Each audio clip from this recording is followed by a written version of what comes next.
Hello students, आज हम NCERT text book class 9 का एक्सरसाइज 1.2 सॉल्व करते हैं। Number system. पहला क्वेश्चन है, state whether the following statements are true और फॉल्स, जस्टिफाई योर आंसर। अब इसमें कुछ स्टेटमेंट्स दिया हुआ है जिसे हमें ये बताना है कि वो ट्रू है या फॉल्स है, और अगर ट्रू है तो ट्रू क्यों है, और अगर फॉल्स है तो फॉल्स क्यों है, उसका रीजन भी बताना है। तो जैसा कि पहला स्टेटमेंट है, every irrational number is a real number.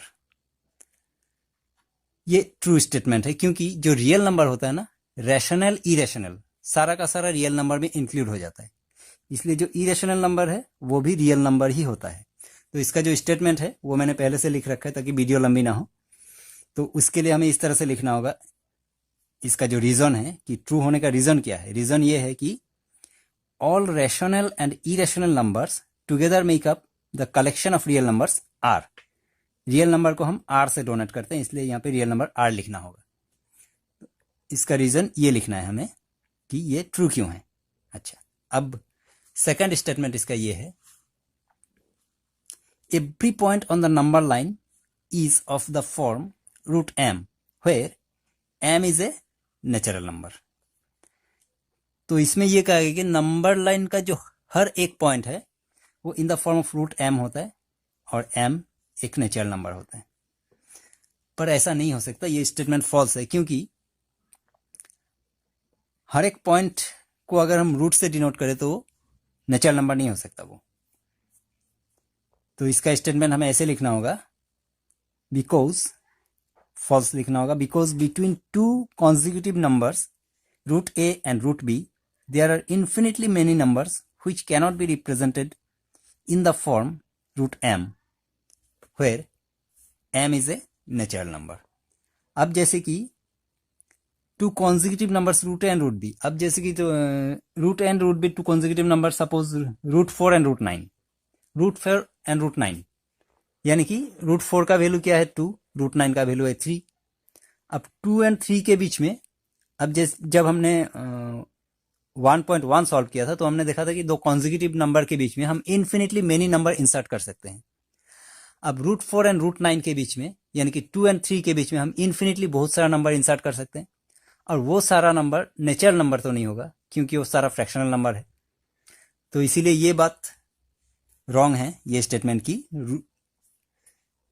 Every point on the number line root m where m is a natural number.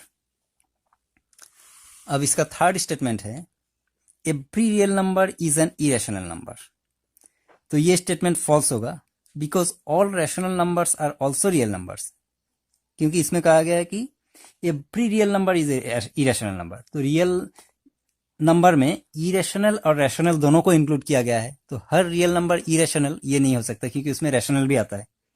तो इसलिए हमें ये लिखना होगा कि false, because all rational numbers are also real numbers. अब question number 2, question number 2 में यह कहा गया है, are the square roots of all positive integers irrational, if not give an example. तो इस हर एक का स्क्वायर रूट इरेशनल नहीं हो सकता। जो परफेक्ट स्क्वायर है उसका तो इरेशनल होगा नहीं, रैशनल ही होगा। सपोज जैसे 9 का स्क्वायर 3 हो जाता है, 4 का स्क्वायर 2, तो इसको हम इस तरह से एक्सप्लेन कर सकते हैं, no as root 4 equal to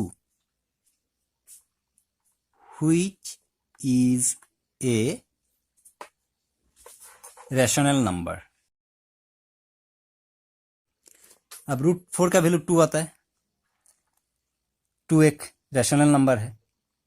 अगर मैं रूट 9 ले लूं तो उसका वैल्यू 3 आएगा, वो भी एक रैशनल नंबर होगा। जितना भी पॉजिटिव नंबर है सबका स्क्वायर रूट इरेशनल नहीं होता है। सपोज 5 का इरेशनल हो सकता है, 3 का हो सकता है, पर 4 का, 9 का, 16 का ये सब नहीं होगा। तो इसीलिए हमें ये लिखना होगा, इस तरह से एक्सप्लेन करना होगा इस बात को। तो ये था क्लास 9 का 1.2 का 1 and 2 नंबर का solution. Thank you very much.